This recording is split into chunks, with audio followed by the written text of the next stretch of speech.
want to remind you that we are about to lose a year. It's finished. It's gone. And I want to leave a few thoughts with you and also give you a few thoughts to go forward. I want to speak to you for a few minutes on redeeming time. I want to focus on the 10 keys to maximizing and redeeming time. Please write this statement down. It may be a good place to start. And that is, the most common gift that God ever gave any human is time. And when I use the word common, I'm referring to the fact that all humans on earth, the only thing that we are given that is common to everyone is time.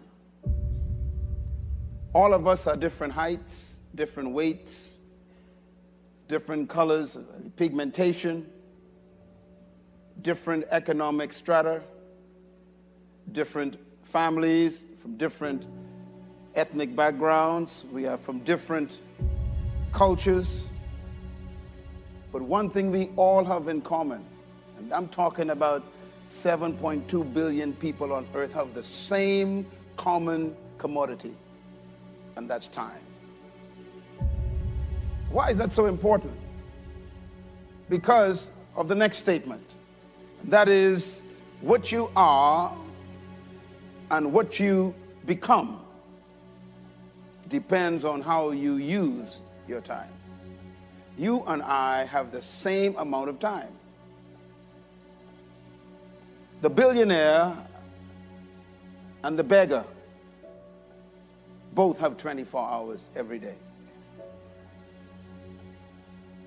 The old and the young, the black and the white, the Indian and the Asian are all given the same amount of time every day. So really, point number 3 becomes very logical, and that is, time cannot be stopped, but humans can control it. You cannot stop a day. You cannot stop an hour. They have no respect for you. But you can control how it will be used. Which means that even though time is unstoppable, it is controllable. And what you do with it determines who you become.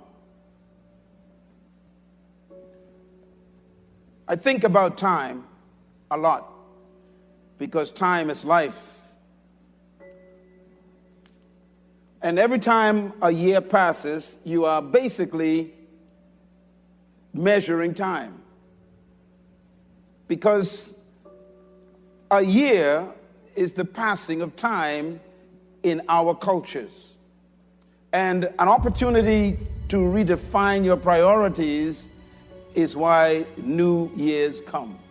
Let me ask you to make a note of a couple of suggestions I want to make. First of all, a new year is an opportunity to refine your purpose, to go back and check it. Secondly, a new year is an opportunity to redefine your life's vision, to see if you are still on course or if you need to adjust. Thirdly, a new year is an opportunity to reestablish worthwhile goals. And I use the term worthwhile because some of our goals may not be worth pursuing anymore. And fourthly, a new year is an opportunity for you to bury the past and move into a new future. I love New Year's Day because the very word new means that there was an old one somewhere. In other words, time is a blessing or a curse depending on how you manage it. A couple of things about time. Time is life. If I ask you, how old are you? What I'm asking you is, what is your life? And you would say, my life is 80 years old, or 30 years old, or 15. We measure life in terms of time. We define life by time. Life is measured by time because life is determined by what we do with time. Life is lived out in time. Life is qualified by time. Life is also the passing of time. What have you become is totally dependent on how you use time. Life is also stopped by time. When you die, time stops. When you die, you move out of time into what they call eternity. In essence, death is life leaving time. So we are about to cross into another period of what we call time. We call it a new year. And time is temporary, but life is eternal. We were put in time to live a portion of life.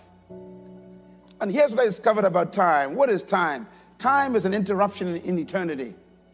Time is also defined in my book as a small measure of eternity. Time is a piece of eternity. Time is a slice of forever with a beginning and an end. Time is the limited period during which an action or a process exists or takes place. In other words, time is a measure of space. Time itself has its own power.